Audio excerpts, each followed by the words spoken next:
నమస్తే. ఈరోజు మనం ఒక ఆసక్తికరమైన అంశాన్ని విశ్లేషించబోతున్నాం. అదేంటంటే అద్భుతమైన బిజినెస్ స్ట్రాటజీలను ఎలా నిర్మించాలి.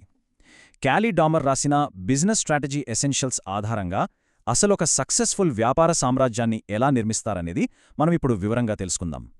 నిజంగా చెప్పాలంటే ప్రతి పెద్ద బిజినెస్ ప్రయాణం ఈ స్ట్రాటజీతోనే మొదలవుతుంది. ప్రఖ్యాత బిజినెస్ థింకర్ మైకెల్ పోర్టర్ ఒక అద్భుతమైన మాట చెప్పారు. ఒక స్ట్రాటజీని రూపొందించడం అంటే ఆ కంపెనీని దాని చుట్టూ ఉన్న వాతావరణంతో అనుసంధానించడమే. అవును, కేవలం కంపెనీ లోపలేం జరుగుతోంది అనేది మాత్రమే కాదు, బయట మార్కెట్ ఎలా ఉంది అనేది అర్థం చేసుకోవడం ఒక విజయవంతమైన వ్యాపారానికి ఎంత అవసరమో ఈ ఒక్క మాటలో అర్థమైపోతుంది కదా. సరే, ఈ విశ్లేషణలో మనం ప్రధానంగా 5 విషయాలు కవర్ చేస్తాం. బిజినెస్ స్ట్రాటజీ అంటే ఏంటి, ఇంటర్నల్ అనాలిసిస్ మరియు స్వాట్, బయట నుండి వచ్చే ముప్పులు అవకాశాలు, పోర్టర్స్ 5 ఫోర్సెస్, ఆ తర్వాత చివరగా స్ట్రాటజీని ఎలా ప్లాన్ చేయాలి, ఎలా అమలు చేయాలి. ఈ 5 స్టెప్స్తో ఒక విన్నింగ్ ఫార్ములాను ఎలా రెడీ చేయాలో చూద్దాం. ముందుగా మొదటి అడుగు వేద్దాం. అసలు బిజినెస్ స్ట్రాటజీ అంటే ఏంటి? ఒక వ్యాపారాన్ని స్టార్ట్ చేసే ముందు ఈ వ్యూహాత్మక ప్రణాళిక అంటే ఏంటో మనకు స్పష్టంగా తెలియాలి. చాలా సరళంగా చెప్పాలంటే స్ట్రాటజీ అంటే రేపటి గురించి ఆలోచించడం. అవును, దీర్ఘకాలిక భవిష్యత్తుపై దృష్టి పెట్టడం. అంటే కస్టమర్లు ఏం కోరుకుంటున్నారు, పోటీదారులు ఏం చేస్తున్నారు అని ఎప్పటికప్పుడు స్టడీ చేస్తూ మన దగ్గరున్న వనరులతో ఒక పక్కా ప్లాన్ గీసుకోవడం అన్నమాట. ఒక నిజమైన స్ట్రాటజీ అనేది ఎప్పుడూ సంస్థకున్న బలాన్ని కస్టమర్ల అవసరాలతో పర్ఫెక్ట్గా మ్యాచ్ చేస్తుంది. ఇప్పుడు రెండవ అంశానికి వద్దాం. అదే ఇంటర్నల్ అనాలిసిస్ అండ్ స్వాట్. అంటే బయటి ప్రపంచాన్ని చూసే ముందు ఒకసారి మన కంపెనీ లోపలికి తిరిగి చూసుకోవాల్సిన సమయమిది. మన అసలు కేపబిలిటీ ఏంటి అనేది తెలుసుకోవాలి కదా. ఈ స్వాట్ అనాలిసిస్ అనేది ఒక అద్భుతమైన టూల్ అండి. ఇది వ్యాపారాన్ని 2 భాగాలుగా విడగొడుతుంది. ఒకటి, మన చేతుల్లో ఉండే ఇంటర్నల్ ఫ్యాక్టర్స్ అంటే మన బలాలు బలహీనతలు.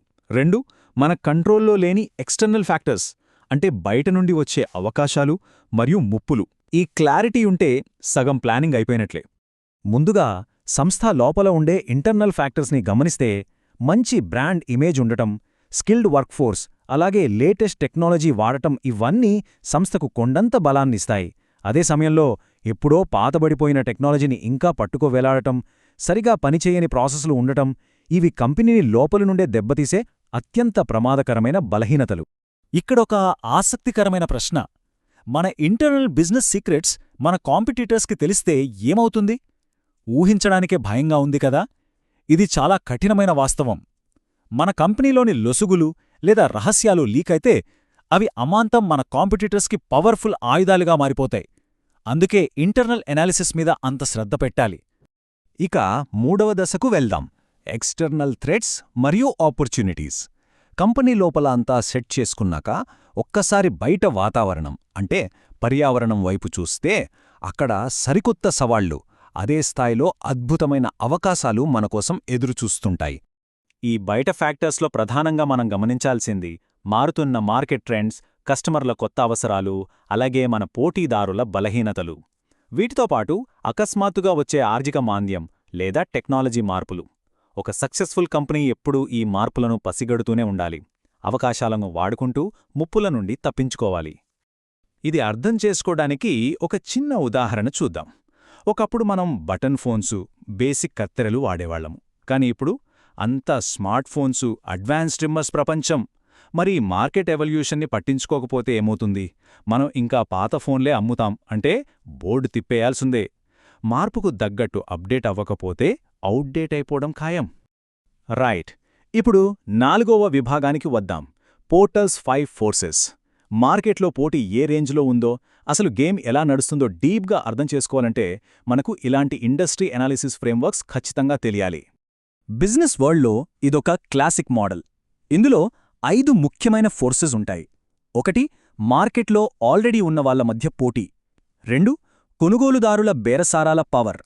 3, సప్లయర్ల పవర్. 4, కొత్తగా మార్కెట్లోకి వచ్చే కంపెనీల వల్ల ముప్పు. 5, మన ప్రాడక్ట్కు బదులుగా వాడే ప్రత్యామ్నాయ ఉత్పత్తుల ఉప్పు. ఈ 5 పాయింట్స్తో ఒక ఇండస్ట్రీ ఎంత అట్రాక్టివ్గా ఉందో ఇట్టే పసిగట్టేయొచ్చు. ఈ 5 మనం బాగా ఫోకస్ చెయ్యాల్సింది ఈ సబ్స్టిట్యూట్ థ్రెట్స్ మీదే. ఉదాహరణకు మార్కెట్లోకి చాలా క్వాలిటీగా ఉండే ఒక చవకైన లిక్విడ్ సోపు వచ్చిందనుకోండి, అప్పటిదాకా మార్కెట్ని ఏల్తున్న నార్మల్ సోప్ కంపెనీల పునాదులు కదిలిపోతాయి కదా. ఒక చిన్న ప్రత్యామ్నాయ ప్రోడక్ట్ ఏకంగా మార్కెట్ లీడర్లనే కనుమరుగు చేసేంత పవర్ఫుల్గా ఉంటుంది. సరే, అనాలిసిస్ అంతా పూర్తయింది. ఇప్పుడు మన చివరి విభాగానికి వచ్చేశాం. అదే వ్యూహ రూపకల్పన మరియు దాని అమలు, స్ట్రాటజీ ఫార్ములేషన్ అండ్ ఎగ్జిక్యూషన్. ఇక మనం మాస్టర్ ప్లాన్ని రెడీ చేసి యాక్షన్లోకి దిగాల్సిన సమయం ఇదే. ఈ మాస్టర్ ప్లాన్ వేయడానికి పెద్ద పెద్ద కార్పొరేట్ కంపెనీలు వాడే అద్భుతమైన టూల్ ఈ బీసీజీ మ్యాట్రిక్స్. ఇది కంపెనీ ప్రొడక్ట్స్ని stars, cash cows, question marks మరియు డాగ్స్ అని 4 రకాలుగా విడగొడుతుంది. దీనివల్ల కంపెనీ దగ్గరున్న ఫండ్స్ని ఎక్కడ ఇన్వెస్ట్ చేయాలి, ఎక్కడ ఆపేయాలి అనేది చాలా క్లియర్గా తెలుస్తుంది. ఇలాగే మరో powerful tool GE 9 cell planning grid. Future ఇన్వెస్ట్మెంట్స్కి ఇదొక మ్యాప్లా పనిచేస్తుంది. ఒకవైపు ఇండస్ట్రీ అట్రాక్టివ్నెస్ని, మరోవైపు మన బిజినెస్ స్ట్రెంగ్త్ని పక్కపక్కన పెట్టి మనం నెక్స్ట్ ఏ అడుగు వెయ్యాలి అనేది చాలా విజువల్గా చూపిస్తుంది. అలాగే కార్పొరేట్ లెవెల్లో స్ట్రాటజీ వేసేటప్పుడు ఇంకో పెద్ద డెసిషన్ తీసుకోవాలి. అదే డైవర్సిఫికేషన్. మనమున్న ఫీల్డ్లోనే ఎక్స్పాండ్ అవ్వాలా, దాన్ని రిలేటెడ్ డైవర్సిఫికేషన్ అంటాం. జాన్సన్ అండ్ జాన్సన్ వాళ్ళు చేసిందిదే. లేదు, అసలు సంబంధమే లేని కొత్త రంగాల్లోకి దిగాలా, దాన్ని అన్రిలేటెడ్ డైవర్సిఫికేషన్ అంటాం. జస్ట్ ఫోన్ల దగ్గరే ఆగిపోకుండా ఎలక్ట్రానిక్స్, షిప్ బిల్డింగ్ లాంటి రకరకాల ఫీల్డ్స్లోకి వెళ్లిన శాంసంగ్ దీనికి బెస్ట్ ఎగ్జాంపుల్. అప్పుడప్పుడు స్మార్ట్గా ప్లే చేయాలంటే యాక్విజిషన్స్ని మించిన బ్రహ్మాస్త్రం లేదు. అంటే వేరే కంపెనీలను కొనేయడం. జీరో నుండి స్టార్ట్ చేసి కష్టపడే కన్నా ఇది చాలా సేఫ్. ఒక్క దెబ్బతో మార్కెట్లోకి ఎంటరైపోవచ్చు, అలాగే కాంపిటీటర్స్ కన్నా ముందుండొచ్చు. 2020లో ఫేస్బుక్ సంస్థ ఏకంగా జీఫీని కొనుగోలు చేసి ఆ మార్కెట్పై ఎలా పట్టు సాధించిందో మనం చూసాం కదా. సరిగ్గా అలాంటిదే. ప్లాన్ వేయడం ఒక ఎత్తైతే దాన్ని పర్ఫెక్ట్గా అమలు చేయడం ఇంకో ఎత్తు. పర్ఫెక్ట్ ఎగ్జిక్యూషన్ జరగాలంటే 3 స్టెప్స్ ఫాలో అవ్వాలి. ఫస్ట్, కంపెనీ ఆర్గనైజేషనల్ స్ట్రక్చర్ కరెక్ట్గా ఉందో లేదో చూసుకోవాలి. సెకండ్, కంపెనీలో ఒక పాజిటివ్, ప్రొడక్టివ్ కల్చర్ని బిల్డ్ చేయాలి.